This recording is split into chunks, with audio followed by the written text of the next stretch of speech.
महाराज जी के आज के विशेषांक में रक्षा सूत्र परिवार के सभी सदस्यों का हार्दिक स्वागत है। बाबा जी के भक्तों को राम राम।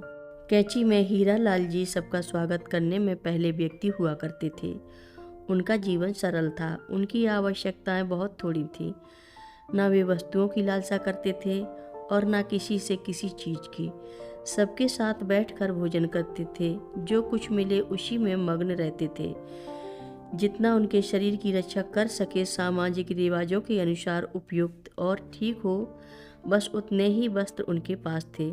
उन्हें वस्त्र बदलने की आदत नहीं थी और यदि कभी आवश्यकता अनुसार बदल भी लेते तो बाबा जी का ध्यान तुरंत जाता था।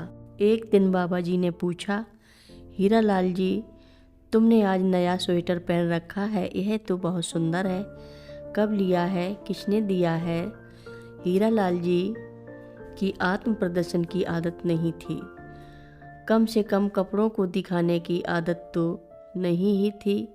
जब बाबा जी ने यह प्रश्न पूछे तो हीरा लाल जी ने कहा, यह कल मिला है, इसे मेरी बहू ने भेजा है।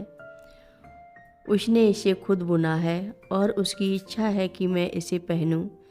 जिसे मैं पहनता था वह पुराना हो गया था और अब पहनने योग्य नहीं रह गया था। इसके अतिरिक्त यह स्वेटर कुछ मोटा है और मेरी ठंड से रक्षा करेगा। बाबा जी उनकी बातें ध्यान से सुन रहे। हीरा लाल जी की बात समाप्त होने ही वाली थी। बहू कितना प्रेम करती है, बाबा जी ने कहा।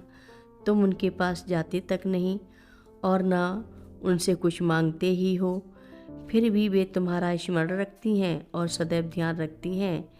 यह बड़ी बहुमूल्य बात है।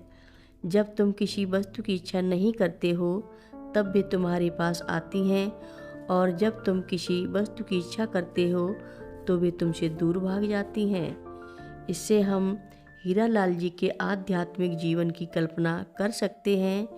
वे उन लोगों से जो उन्हें दीर्घकाल से जानते थे। कितना भी छिपाएं, उनका निर्लिप्त और निर्मोही जीवन प्रकट ही हो जाता था। वे भीड़ में जाना पसंद नहीं करते थे, अतः वे कमरे में रहकर अथवा आश्रम के कामों में किसी की सहायता कर अपना समय बिताया करते थे, जैसे दीदी के साथ रसोई में भोजन बनाने में सहायता करते थे। एक दिन बाबा जी ने हीरा लाल जी की इस आदत का उल्लेख किया था। एक राज्यपाल अनेक अधिकारियों के साथ आश्रम में आने वाले थे। कई लोग पहले से ही तैयार होकर सड़क पर उनकी अगवानी करने गए। राज्यपाल के चले जाने पर हीरा लाल जी बाबा जी के कमरे में आए। बाबा जी ने उनसे पूछा कि तुम कहाँ चले गए थे? कितने ही लोग आदरणीय अतिथियों की प्रतीक्षा कर रहे थे, किंतु तुम वहाँ नहीं थे। हीरा लाल जी ने कहा था कि वे अपने कमरे में थे। बाबा जी ने दूसरों का भी ध्यान आकर्षित करते हुए कहा, इनकी बातें क्या तुम लोग सुन रहे हो? कुछ लोग बड़े लोगों के स्वागत में व्यस्त रहते हैं और ये वहाँ से दूर भागते हैं। जब किसी ने कोई उत्तर नहीं दिया तो बाबा जी ने कहा कि बहुत से लोग मिलकर अपने संपर्क बढ़ाने आते हैं, किंतु हीरा लाल जी को इससे क्या लेना देना है। उसके लिए अब किसी से संपर्क बनाने की आवश्यकता नहीं थी। उसने तो पुराने संपर्कों से ही अपने को विलग कर लिया था, फिर नए संपर्क बनाने की क्या आवश्यकता थी। जब बाबा जी ने कुछ कहने के लिए जोर दिया तो हीरा लाल जी ने बताया कि उसने सभी संपर्क नहीं छोड़े थे। बिना किसी से संपर्क किए कोई रह नहीं सकता है। संपर्क तो सभी से रखना चाहिए। लोग एक संबंध छोड़ते हैं और दूसरा बनाते हैं। संबंधों को त्यागने का कोई प्रश्न ही नहीं है। किंतु बाबा जी ने कहा कि हीरा लाल जी पर यह नियम लागू नहीं था। उन्होंने अपना परिवार छोड़ दिया है और साधुओं से मिलना प्रारंभ कर दिया था, किंतु अब तो वह भी छोड़ दिया। तब गुस्से में आते हुए हीरा लाल जी ने कहा कि यह सत्य नहीं था, अपितु अब तो उनके संपर्क और अधिक बढ़ गए।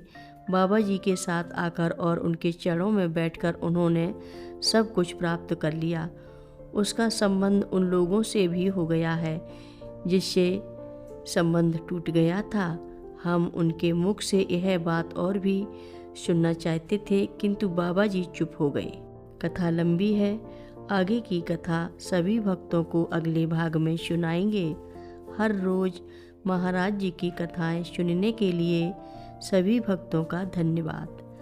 सभी भक्त रक्षा सूत्र चैनल को सब्सक्राइब करें, शेयर करें और लाइक करें। घंटी बजाना ना भूलें। कमेंट बॉक्स में लिख भेजें, जय नीव करोरी बाबा जी महाराज। सभी भक्त मिलकर बोलो, नीव करोरी बाबा जी महाराज की जय बोलो, सिद्धि माता की जय बोलो, कैची धाम की जय जय बोलो।